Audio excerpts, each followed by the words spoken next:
Kaya naman pala galit na galit sa mga Duterte ha. Ito, ayon kay Tio Moreno, who is the member of Quadcom whose car was found full of pulburon. Nako, the car is registered in his name. But it was his brother who was driving. Tayo dyan. Kaya naman pala, yun ang sinasabi po ng karamihan paggalit sa mga Duterte. Malamang, yun na yun. Oh, paano yan? Ang tanong dito, sino nga bang member sa Quadcom to? Marami yan sila. Kaya sa ngayon, hindi nilabas yung pangalan. Alam nyo naman, sa media. Kasi itong nilabas ni Tio Moreno, ay hindi daw ito kwentong barbero ha. Sa Surigao Nuns. Ayan, Surigao Nuns daw, kaka-intercept lang. Ayan, pwede kayong magtanong doon. Kung baka isipin nyo, sinisiraan yung mga taga-Quadcom.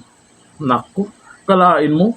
Miyembro ng Quadcom, ilan kaya sila dyan na yung sasakyan ay may lamang pulburon? Ano na? Sa mga nakakaalam po sa issue na yan at sa mga tagapagtanggol ng Quadcom, ano masasabi nyo rito? Kaya pala galit na galit kayo sa mga Duterte. Pero hindi naman natin sinasabing lahat sila sa Quadcom. Ito po, sa pinost ni Tio Moreno, miyembro ng Quadcom ang may-ari ng sasakyan at ang nag-drive yung kapatid niya.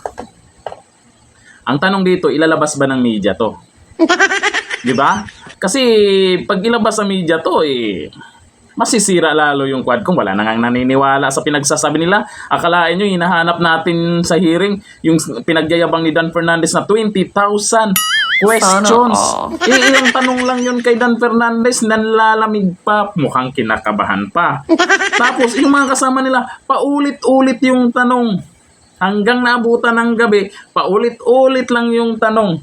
Kaya yung mga nanonood, nawawala ng ganang manood. Kasi pag pasa sa isa, alam na yung itatanong. Ano na? Yung ICC na lang kausapin nyo. Hinahanap na ni dating Pangulong Duterte kahit bukas daw kaagad. Alam nyo ba? Ito na lang. Sino yung nakakaalam sa inyo? Kasi ako, mahirap na magbanggit. Ako may idea tayo kung sino kasi mayroon pong dito sa Surigao Nuns ba to? Pero mahirap sabihin pa dito kasi hintayin muna natin ilabas sa media. Pero kung hindi to ilabas sa media, alam na. Alam na is.